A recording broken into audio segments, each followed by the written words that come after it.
پہلے سے چل رہی تھی اس پورے نیٹ ورک کے خلاف وہ تحقیقات متاثر ہوں گی، لہٰذا اس پوسٹنگ کو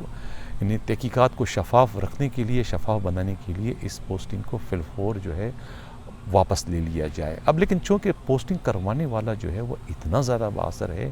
کہ اس کے اشارے پر پوری کی پوری سندھ حکومت چل رہی ہے، تو وہ یہ پوسٹنگ کیسے واپس ہوگی؟ گرچہ اس پوسٹنگ سے جو ہے وہ سندھ حکومت اور نیب کے اندر ایک سر جنگ کی شروعات ہو چکی ہے، لیکن اب مجھے دیکھنا یہ ہے کہ کیا یہ پوسٹنگ واپس ہو جائے گی؟ مجھے نہیں لگتا کہ پوسٹنگ واپس ہوگی، اس لیے کہ اس میں سندھ کے بڑے بڑے بااثر لوگ اس کے اندر ملوث ہیں۔ خود سٹنگ منسٹر جو ہے اس پوسٹنگ کے اندر کسی نہ کسی طریقے سے ان کا نام آ رہا ہے۔ اس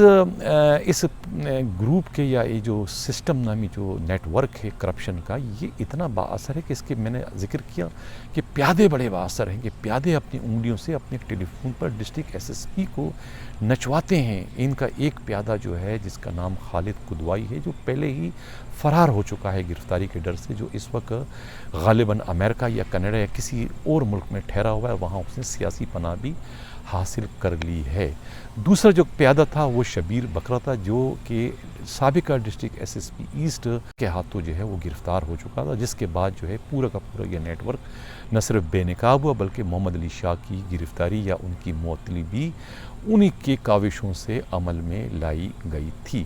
اب اس وقت جو ہے یہ نیٹ ورک کا جو پیادہ ہے اس کا نام خالد یوسفی ہے، وہ یہ سارا نیٹ ورک اس وقت چلا رہا ہے۔ وہ لوگوں سے رابطے کرتا ہے، لینڈ مافیا سے اور تمام دوسرے جو کرپٹ لوگوں سے، اور وہ اس وقت روپیے جمع کر کے نیٹ ورک کے سربراہ کو پہنچاتا ہے، اور اس طریقے سے پورا کا پورا جو رقم جو ہے نیچے سے لے کر جو ہے اوپر سب سے بڑے جو سندھ حکومت کے سب سے جو بڑے عہدیدار ہیں اس تک یہ رقم جاتی ہے۔ اس طریقے سے یہ نیٹ ورک پھر بحال ہو چکا ہے، اور یہ خدشہ یہ ہے کہ جو ایئرپورٹ کے علاقے میں جو ایک اربوں روپے کی جو پراپرٹی ہے، جو پہلے ان کی ہاتھ سے رہ چکی تھی یا ان کے ہاتھ میں نہیں آئی تھی ان کی معطلی کی صورت میں، اب معلوم ہوا ہے کہ اس پراپرٹی پر دوبارہ سے یہ قبضہ کرنے کی کوشش کریں گے۔ اسی لیے نیب کراچی نے ایک رپورٹ جو ہے، خفیہ رپورٹ جو ہے وہ اپنے چیئرمین کو بھجوا دی ہے میڈیا رپورٹس کے مطابق۔ اب دیکھنا یہ ہے کہ اس پر کیا ایکشن ہوتا ہے، کیا کارروائی کرتے خود جو ہے چیف منسٹر سندھ جو ہے مراد علی شاہ اس پر کیا کارروائی کرتے ہیں، دیکھنا یہ ہے۔ میں پہلے بھی اس چینل پر ایک پروگرام اس سے متعلق کر چکا تھا، اور میں نے اپنے پروگرام میں اس خدشے کا اظہار کیا تھا کہ یہ جو ہے گروپ دوبارہ سے سرگرم عمل ہے، یہ ضمانتوں پہ رہا ہو چکے ہیں، اور دوبارہ سے جو ہے محمد علی شاہ کی پوسٹنگ کروانے کے لیے باغ دوڑ کی جا رہی ہے، اور میں نے اس وقت یہ خدشے کا اظہار کیا تھا کہ یہ پوسٹنگ جو ہے ایسٹ ڈسٹرکٹ میں ہوگی، اور چونکہ پوسٹنگ کروانے والا بہت زیادہ بااثر ہے، پورا سندھ حکومت اس کے اشارے پہ چل رہا ہے، تو میں نے اس وقت یقین سے کہا تھا کہ یہ پوسٹنگ یقینی ہے، یہ آج یا کل ہو جائے گی، لیکن مجھے معلوم نہیں کہ اس پوسٹنگ میں آخر 13 سے 14 یا 15 روز انہوں نے کیوں لیے، کون سی مجبوریاں حائل تھی کہ یہ پوسٹنگ نہ ہو سکی، اور ان کا یہ دندہ پورا کا پورا کاروبار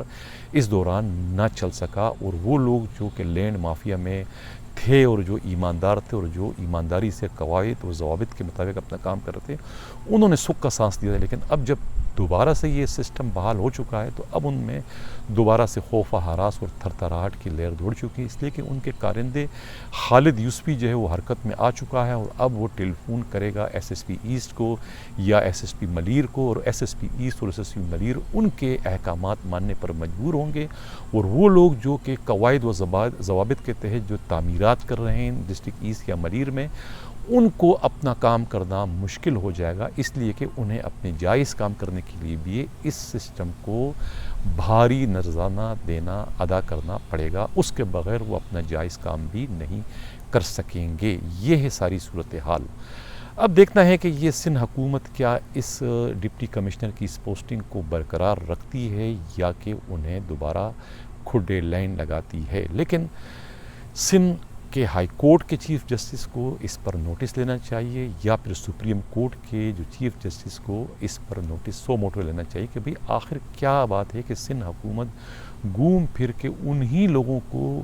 اتنی اہم ذمہ داریاں دے رہی ہے جو کہ نیب زدہ ہیں۔ کیا سندھ حکومت میں ایماندار اور اچھے افسروں کی کمی ہو گئی؟ کیا سب کے سب ختم ہو گئے؟ کیا سندھ حکومت کو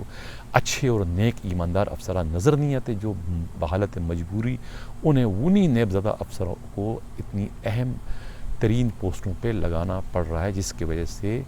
جو ہے رشوت کا جو گراف ہے بجائے کم ہونے کے روز بروز بڑھتا چلا جا رہا ہے۔